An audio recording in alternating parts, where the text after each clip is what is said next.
তা আমরা উপদেষ্টারা খুব নিশ্চিতভাবে জানি আমাদের কারো কোনো সেফ এক্সিটের প্রয়োজন নাই। আপনাদের একটা এক্সাম্পল দেই, এটা প্রায়ই মনে হয় আমি কনস্টিটিউশনাল ল পড়াই। আমাদের ৭২-এর সংবিধানে কিছু সীমাবদ্ধতা ছিল, কিছু ভালো জিনিসও ছিল। একটা খুব ভালো বিধান ছিল যে রাষ্ট্রপতি প্রধান বিচারপতিকে ইন্ডিপেন্ডেন্টলি নিয়োগ করবে। আপনারা সবাই এখানে মোটামুটি লয়ের ব্যাকগ্রাউন্ড আছে, আপনারা জানেন। যেটা এই উদ্দেশ্যেই করা হয়েছিল যেন এখানে রাজনৈতিক প্রভাব না থাকে। রাষ্ট্রপতি ইন্ডিপেন্ডেন্টলি দুইটা কাজই করতে পারে, তার মধ্যে আসলে একটা কাজ করতে পারে, সেটা হচ্ছে প্রধান বিচারপতিকে নিয়োগ করা। কিন্তু আপনারা সবাই জানেন রাষ্ট্রপতি কখনোই প্রধান বিচারপতিকে ইন্ডিপেন্ডেন্টলি নিয়োগ করেন নাই।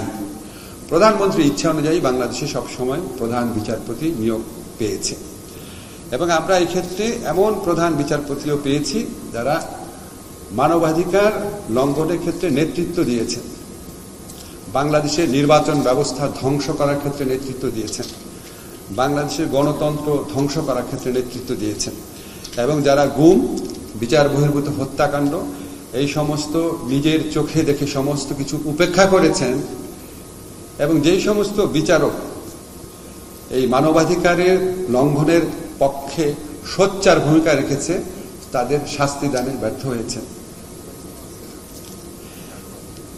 আনফরচুনেটলি এই ধরনের বিচারপতিদের কেউ কেউ এখনো আমাদের এখানে রয়ে গেছে। আমরা ইনস্টিটিউশনাল রিফর্মের পথে কিছু দূর অগ্রসর হয়েছি, পুরোটা করতে পারি নাই। পরের যারা ইলেক্টেড গভর্নমেন্ট আছে তাদের কাছে এই দায়িত্বটা থাকলো। আর এই কথাগুলো এই জন্য বললাম যে আমরা ভালো আইন হলে আমরা যেন খুব আশাবাদী হয়ে না যাই। ভালো আইন হচ্ছে একটা ফাউন্ডেশন করে আপনি বসায় রাখলেন, তার উপর একটা খারাপ একটা বিল্ডিং বানালেন, ওই ভালো ফাউন্ডেশন তো লাভ নাই। এই যে প্রতিষ্ঠান গড়ার কাজটা, এটা একটা নিরন্তর প্রক্রিয়া।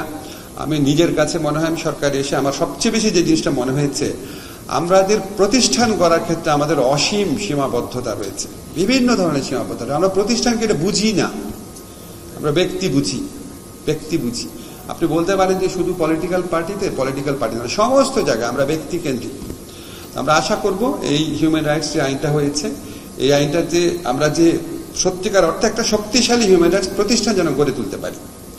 আরেকটা কথা বলি, আপনারা জানেন এখন সেফ এক্সিট নিয়ে নানান কথাবার্তা হচ্ছে। তা আমরা উপদেষ্টারা খুব নিশ্চিতভাবে জানি আমাদের কারো কোনো সেফ এক্সিটের প্রয়োজন নাই।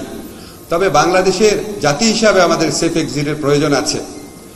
আমরা এই যে গত 55 বছর দুঃশাসন দেখলাম, গুম দেখলাম, বিচার বহির্ভূত হত্যাকাণ্ড, ব্যাংক লুট করে ফেলে, জনগণের সাধারণ মানুষের আমানতের রাখা টাকা, এসালমের গ্রুপের কাজের লোক, ড্রাইভার, এদেরকে শেয়ার হোল্ডার বানায় লুট করে নিয়ে যাচ্ছে। এরকম একটা ভয়াবহ, অসুস্থ, আত্মধ্বংসী রাষ্ট্র কাঠামো থেকে আমাদের সেফ এক্সিট প্রয়োজন এই জাতির, এবং এটার জন্য আমাদেরকে কিছু কিছু প্রতিষ্ঠানকে অত্যন্ত শক্তিশালীভাবে গড়ে তুলতে হবে। আমি মনে করি এর মধ্যে সবচেয়ে ইম্পর্টেন্ট হচ্ছে উচ্চ আদালত এবং সংসদীয় কমিটি, এবং এর সাথে সাথে আরো কিছু জবাবদিহি প্রতিষ্ঠানকে আমাদের অত্যন্ত শক্তভাবে দাঁড় করাতে হবে। তার মধ্যে সবচেয়ে উল্লেখযোগ্য হচ্ছে হিউম্যান রাইটস কমিশন। এটা যদি আমরা করতে ব্যর্থ হই, আমাদের এই রুমে যারা আছি, আমাদের বিদেশি বন্ধুরা ছাড়া, আর এই রুমের বাইরে বাংলাদেশে যে মানুষজন আছে, তারা যে কেউ যে কোনো সময় গুরুতর হিউম্যান রাইটস লঙ্ঘনের শিকার হতে পারে। কাজে একটা শক্তিশালী হিউম্যান রাইটস কমিশন স্থাপন করা শুধু সরকারের, আইনজীবীদের, অ্যাটর্নি জেনারেল বা সমাজের কোনো স্পেসিফিক অংশের মানুষের দায়িত্ব না, এটা আমাদের বাংলাদেশের প্রত্যেকটা মানুষের দায়িত্ব। আশা করি এই দায়িত্বটা আমরা আগের চেয়ে অনেক ভালোভাবে এবার পালন করতে পারি।